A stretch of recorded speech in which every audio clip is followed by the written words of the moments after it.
And I'm going to use an example. I explained this to my smaller group this morning. I'm going to use an example project, the one that really has made my career, I think. I was offered an opportunity in 1988 to do a project that was basically going to save the company.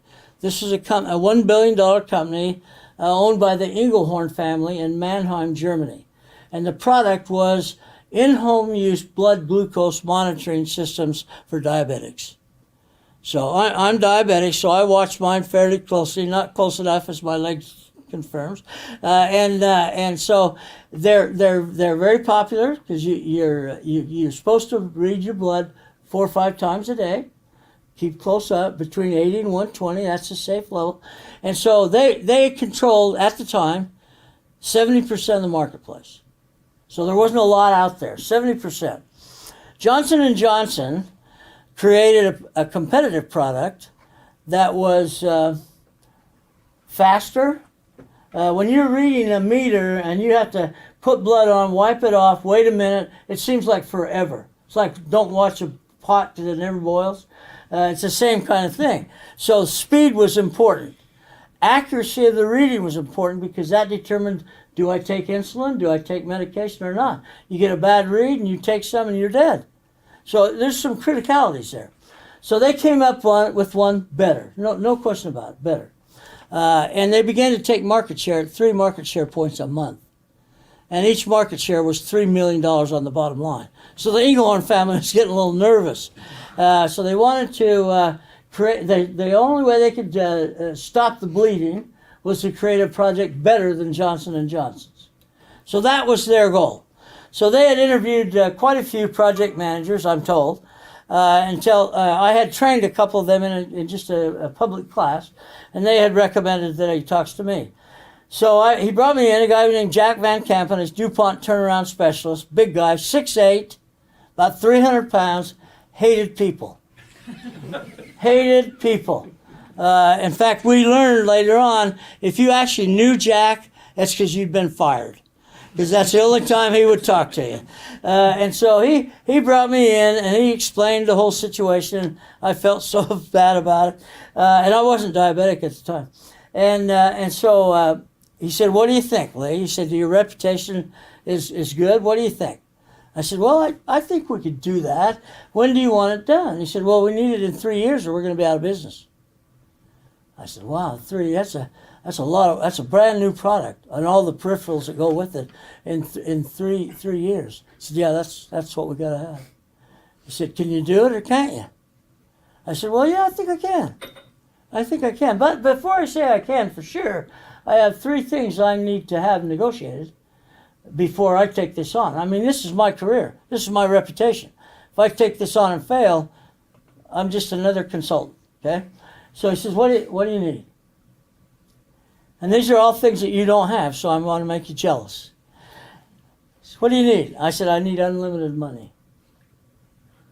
He said, what exactly do you mean by unlimited money? I said, I want all the money. I want no one able to override my decision to spend money. He said, all the money? I said, yes, all the money. He said, okay. I'm thinking, well, hell, that was easy. That was easy. He said, what else you got? He said, well, the other thing that'll be important is that I'm able to select the people that will be on my team. We had estimated about 200. I want to be able to select the people, handpick the people, based on gathering of information, talking to peers. I want to be able to handpick those people. He said, we have people scattered all over the site. You're going to interview, you're going to talk. Well, no, you let me decide how to pick them. I want to handpick them. He said, okay. Damn, now I'm thinking airplane, car, I'm going to go for the... He said, what else you got? He said, you got 3 things. I said, well, the third thing, actually, maybe the most important, I need that team to be co-located. He said, I don't understand. What do you mean co-located? I said, together. They need to be together. I want to facilitate ease of communication, spontaneity, no formal set time to meet. I want this to be a freewheeling operation, all in the same building. He said, I can't do that. He said, we have 11 buildings. Where would you put them all? So I walked over to his window, which overlooked a beautiful lake, and pointed to a building that had just been completed. And I said, you see that building? I said, what is that building?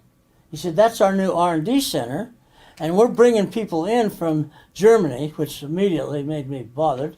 We're bringing people in from Germany to head up the R&D function for new product design. I said, wow. I said, you know, that is a really nice building. I said, and it's a nice location, everything. I said, that'd be the building I want. He said, well, I can't do that. He said, Jerry Muller was the R&D guy coming. He said, Jerry's not going to go for that. And I said, well, then I'm not going for the project. I said, I said 3 things, and you only gave me 2. So I appreciate the confidence you had in me to even invite me to come, but I'm not willing to risk my reputation on something that I think has a high probability of failure. And so I said, thanks, but no thanks, and drove back to Ohio, about a 3-hour drive. Drove back to Ohio. That's on a Friday. On Monday, Jack called me and gave me the building. So now, you see what Jack, smart guy. He just called my bluff. He's in the game now, and he called my bluff. He said, okay, big guy, I gave you all 3 things, deliver. Well, that was an incentive for sure. And so we gathered the team together. It took about 3 or 4 weeks to get my team. And we met and went through. And a lot of what Carol talked about, I had to get in people's heads to make sure they were thinking, that their thinking brain was on, and get them to understand the mission that I had accepted for them to get their buy-in. And I said, anybody who's not willing to live to a schedule that is going to put you at work more than you've ever worked in your life, now's the time to back out. There'll be no resentful, no punishment for not being part of the team. 7 people walked out that day. 7 out of about 203 people walked out. Was I upset with them? No, I respected them. And so we backfilled with the next choices, and the team began to work. Now, so that you understand where I'm going with a lot of this stuff, I'm just going to shorten the topic. We delivered the project. They regained market share at a dramatic rate, and 3 years after we delivered that project, Roche Labs, which I'm sure most of you know Roche, acquired this little $1 billion German company for $11 billion. So I'm responsible for an $11 billion acquisition. I like to say that. It sounds impressive, doesn't it? Yeah, I like to say that. And to this very day, and I use my product, believe it or not. I got diabetes about 2 years later. I thought about suing them that they gave it to me, but lawyers said, no, that won't fly. And so I started using it's called Accu-Chek, and it's everywhere. If you know anybody diabetic, there's a high probability that they use Accu-Chek. And I still use it to this very day. Now it's morphed a few times, sizes, shapes, minor changes, but basically it's the same product. And so it's got sustainability. Is that the word we like to use? What's the other word? Sustainability. Oh, innovation. We use that word a lot. And empowerment. Oh my God, I believe in empowerment a lot. And so that project was very successful. Now, what happens is, I think that Carol may have reflected, I don't think I mentioned this to you this morning. When the project's over, your stress level comes at a right place, okay? So when it was over, I went into Jack. Of course, he was happy. He was happy. And so what he said to me was, thank you. I said, that's it? That's it? Thank you? He said, no, thank you. I really appreciate it. He said, in fact, you did such a nice job. We have 2 more we want to run just like that. I said, not with me, you don't, and not with that team. Now, I did say to him, give me a different team, give me a different set of people, I can replicate that. But that team is expired. They need downtime. And so he said, no, we got to get these. And I said, I'm leaving. He said, you can't leave. I said, I'm under contract. My contract's over. I'm leaving. He said, no, really, Lee, we need you to stay. I said, I'm not staying. Now, I was married at the time, although I wasn't sure who my wife was by the time I got home. And so I said, I'm sorry to say you'll have to. I'll try to recommend someone if you'd like, but I'm going home. He said, okay, wait a minute, I've got a deal for you. If I were to give you a check for $30,000, would you agree to come back if I need you? Well, I thought about that for 5-6 seconds. And I said, 30,000. I said, yes, I'll give it to you. This just so Monday. He said, Friday before you leave, I'll give you a check for $30,000. I said, that sounds like a deal to me. And so I got my check on Friday, said my goodbyes to everybody, and went back to Ohio.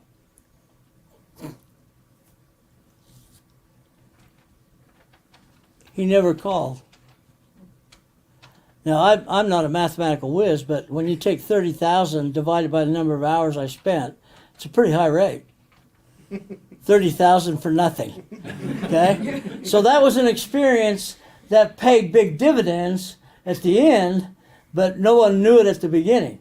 And so the reward that he gave us all, because he was totally against what we came up with, my research people said, if Jack wants to identify spontaneously some way to recognize our effort, that's fine, but don't hold that carrot. I heard that at GE. Don't hold that carrot out there and then keep moving it. And so at the end of the process, he came in, gathered everybody together, wanted to take credit for this, and said, as a reward for your efforts, I'm going to send you and your significant other to Hawaii for 2 weeks on me. Nobody bitched about that. Nobody turned that down. And I reminded Jack after, you got that for a lot less than $2 million, I can guarantee you. And it had a bigger effect. So there has to be something at the end besides I'm done. Some way to mentally know what you've accomplished. And that's the idea I want to build. Well, in order to know what you've accomplished, you have to know what you plan to accomplish. And that's where project management comes in. If I don't have a thing to measure, everything looks like it's going well. And so that's where it comes in. Now, the bad news is your projects will never be on time, probably won't be within budget, but you'll feel good about the process you went through. And unfortunately, you won't have the decision-making capability to really impact the overall. But I think what I've learned over the 50-some years that I've been doing it is that without project management, I'm in big trouble, because you can't mentally deal with all the things that go on in a project. Okay. All right. Any initial questions before I fire up here?